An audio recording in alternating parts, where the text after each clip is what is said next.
Hello everyone, welcome to maths with BK. अगर आपने अभी तक इस चैनल को सब्सक्राइब नहीं किया है then please do subscribe the channel, क्योंकि इसी चैनल के थ्रू मैं आपकी 9th और 10th के मैथ्स को कवर कर रही हूँ। क्लास 10th में हमारा चैप्टर नंबर 1 चल रहा है रियल नंबर्स, जिसकी एक्सरसाइज 1.1 को आज हम कंप्लीट कर देंगे।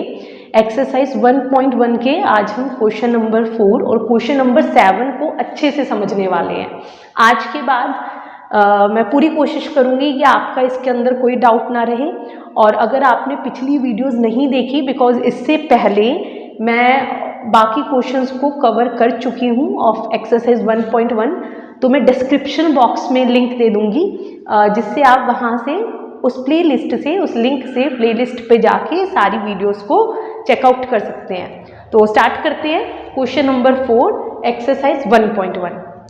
क्वेश्चन नंबर 4 में बोला जा रहा है given that HCF of 306 and 657 is 9। ठीक है, दो नंबर्स का हमें हाईएस्ट कॉमन फैक्टर दिया है, हमें फाइंड करना है LCM of these two numbers, और इन्हीं दो नंबर्स का हमसे लीस्ट कॉमन मल्टीपल पूछा जा रहा है। अब ध्यान से सुनिए, अब आपके माइंड में आ रहा होगा प्राइम फैक्टराइजेशन, लेकिन हम यहाँ पर प्राइम फैक्टराइजेशन नहीं करेंगे। क्यों नहीं करेंगे?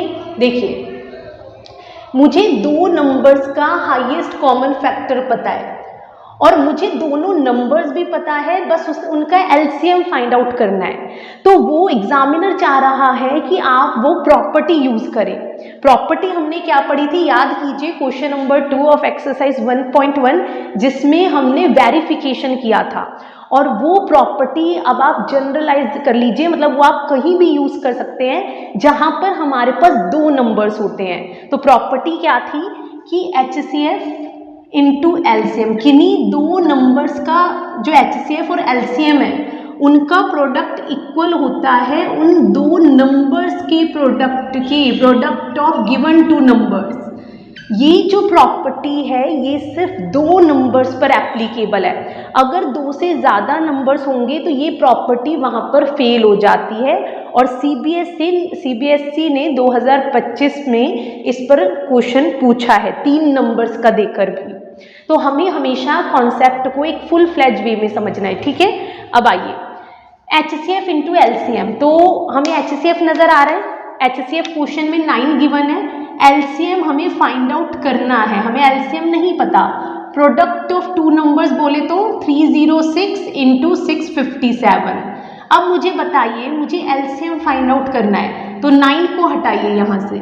यहाँ LHS में 9 मल्टीप्लाई हो रहा है, तो यहाँ पर आकर डिवीजन में जाएगा, तो 9 से डिवाइड कर देते हैं। 9 3 ज़ा 27, 9 4 ज़ा 36। अब हमें जस्ट इन दो नंबर्स को मल्टीप्लाई करना है, और जब आप इन दो नंबर्स को मल्टीप्लाई करोगे answer will be 223338। It means ये जो दो नंबर्स आपको नजर आ रहे हैं इनका एलसीएम है 22 33 8। अब चलते हैं क्वेश्चन नंबर 7 की तरफ। सो 1.1 का क्वेश्चन नंबर 7, थोड़ी देर के लिए पूरा फोकस यहाँ पर दीजिए, क्योंकि यहाँ पर एक छोटा सा कंफ्यूजन रहता है बच्चों को, जो मैं आज बिल्कुल क्रिस्टल क्लियर कर दूंगी। ठीक है, तो समझते हैं question number 7। There is a circular park around a sports field. ठीक है, एक स्पोर्ट्स फील्ड है और उसके चारों तरफ एक सर्कुलर पार्क है। Sonia takes 18 minutes to drive 1 round of the field. उस फील्ड का एक राउंड कंप्लीट करने में हमारी जो सोनिया है वो 18 मिनट ले रही है। ठीक है, while Ravi takes 12 minutes for the same, जबकि रवि जो है वो उसी राउंड को कंप्लीट करने में 12 मिनट ले रहा है। ठीक है, रवि की स्पीड ज्यादा है सोनिया से। Okay, suppose they both start at the same point and at the same time. मान लेते हैं दोनों एक ही पॉइंट से शुरू हुए और एक ही समय पर दोनों ने चलना शुरू किया। And go in the same direction, एक ही पॉइंट पर एक ही समय पर और एक ही डायरेक्शन में जा रहे हैं, या तो दोनों इस डायरेक्शन में जा रहे होंगे या फिर दोनों इस डायरेक्शन में, but in the same direction. तो आपसे पूछा जा रहा है after how many minutes will they meet again at the starting point. कितने मिनट बाद दोबारा फिर से दोनों स्टार्टिंग पॉइंट पर मिलेंगे। अब मेरी बात ध्यान से सुनेंगे आप सभी।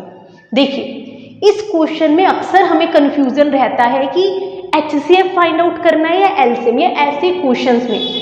और CBSE ज़रूरी नहीं है कि बोर्ड एग्जाम्स में सेम क्वेश्चन पूछे, है ना। जैसे मैं आपको एक क्वेश्चन करवाऊंगी, उन्होंने डिफरेंट क्वेश्चन पूछा था, तो ऐसे क्वेश्चंस में हमेशा कॉन्सेप्ट समझना ज़रूरी होता है। देखिए, जहाँ पर मल्टीपल्स बनते हैं वहाँ पर हमें LCM फाइंड आउट करना होता है, और जहाँ पर फैक्टर डिवीजन का कॉन्सेप्ट आ रहा है वहाँ HCF फाइंड आउट करना होता है। अभी मैं आपको अच्छे से समझाती हूँ, ध्यान से सुनिए। यहाँ पर क्या होगा, कभी क्वेश्चन को रटिएगा मत, हमेशा उस कॉन्सेप्ट को समझिए। अब मुझे एक बात बताइए, दो बच्चे हैं सोनिया और रवि, मान लेते हैं ये रहा हमारा वो सर्कुलर फील्ड, और दोनों इस पॉइंट से चलना शुरू करते हैं, ठीक है, इस पॉइंट से। अब ये जो हमारी बच्ची सोनिया है, ये एक राउंड कंप्लीट करने में 18 मिनट ले रही है ना, जबकि जो रवि है वो इसी राउंड को कंप्लीट करने में 12 मिनट ले रहा है। अब मुझे एक बात बताइए आप सभी कि सोनिया जो है उसने फर्स्ट राउंड लेने में 18 मिनट लगाए, ठीक है। 2 राउंड्स कंप्लीट करने में सोनिया ने कितना टाइम लिया? 2 राउंड्स कंप्लीट करने में भाई 18 + 18 36 मिनट लिए होंगे। इसी तरह से 3 राउंड्स कंप्लीट करने में सोनिया ने कितना टाइम लिया होगा? 18 + 18 + 18, या कह लीजिए 18 × 3 54 मिनट्स लिए होंगे, and so on. It means Sonia 18 का मल्टीपल चल रही है, 18 का टेबल चल रही है। पहला राउंड कंप्लीट करने में 18 मिनट, 2 राउंड्स कंप्लीट करने में 18 × 2 36 मिनट, 3 राउंड्स कंप्लीट करने में 18 × 3 54 मिनट्स, एंड सो ऑन। अब आ जाइए रवि पर, ये तो थी सोनिया। अब अगर हम रवि की बात करें तो रवि जो है वो एक राउंड 12 मिनट में पूरा कर रहा है, ठीक है। 2 राउंड्स कंप्लीट करने में रवि ने कितने मिनट्स लिए होंगे? 12 × 2 24 मिनट्स। 3 राउंड कंप्लीट करने में रवि ने कितने मिनट्स लिए होंगे? 12 × 3 36 minutes, and so on. It means Ravi जो है वो 12 का टेबल, 12 के मल्टीपल्स चल रहा है। तो यहाँ हम सेंस कर पा रहे हैं कि मल्टीपल्स का कॉन्सेप्ट आ रहा है, और जहां पर मल्टीपल्स का कॉन्सेप्ट आ रहा है वहां पर हम फाइंड आउट करते हैं LCM। इट मीन्स ये जो हमें क्वेश्चन दिया गया है ये LCM का क्वेश्चन है, ना कि HCF का, और आपको इस चीज को समझना है। अब मुझे एक बात बताइए, अब यहीं से हमें आंसर मिल रहा है इसी एक्सप्लेनेशन से। 36 मिनट में सोनिया 2 राउंड कवर करके यहीं पहुंच गई होगी दोबारा, जबकि जो रवि जो है वो 36 मिनट में 3 राउंड्स कवर कर चुका होगा और यहीं पर आ चुका होगा। इट मीन्स 36 मिनट्स बाद दोबारा दोनों स्टार्टिंग पॉइंट्स पे मिल रहे हैं दोबारा। बस डिफरेंस इतना कि जो सोनिया है उसने 36 मिनट में 2 राउंड्स कंप्लीट किए हैं, और जो रवि है उसने 36 मिनट में 3 राउंड्स कंप्लीट कर लिए हैं। तो समझ आया आपको? अब सॉल्यूशन हमें लिखना कैसे है? ठीक है, ये तो मैंने आपको समझाया। अब लिखिए, सॉल्यूशन में हमें सिर्फ इतना सा लिखना है, मिनट्स पूछा है ना कि कितने मिनट बाद ये दोबारा स्टार्टिंग पॉइंट पे मिलेंगे। Minutes after which both meet at the starting point equal to LCM of 18 and 12, और हमें इन दोनों का LCM फाइंड आउट करना है। तो प्राइम फैक्टराइजेशन मेथड हम यूज करेंगे। 18 का LCM 2 से 9 पर, 3 से 3 पर, 3 से 1 पर। 12 का प्राइम फैक्टराइजेशन 2 से 6 पे, 2 से 3 पर, 3 से 1 पर। तो 18 का हम देख पा रहे हैं, 18 का प्राइम फैक्टराइजेशन 2 × 3 की पावर 2, और 12 का प्राइम फैक्टराइजेशन 2 की पावर 2 × 3। एलसीएम का कॉन्सेप्ट और फॉर्मूला सब समझा चुकी हूँ। अगर आपने प्रीवियस वीडियो नहीं देखी देन डू वॉच इट। तो यहाँ पर 2 की हमेशा कॉमन जो होता है उसमें बड़ी पावर आती है एलसीएम के अंदर। इसी तरह से 3 की पावर 2, 4 × 9 36 मिनट्स। 36 मिनट बाद दोबारा ये दोनों स्टार्टिंग पॉइंट पे आके मिल जाएंगे। Okay, bye bye.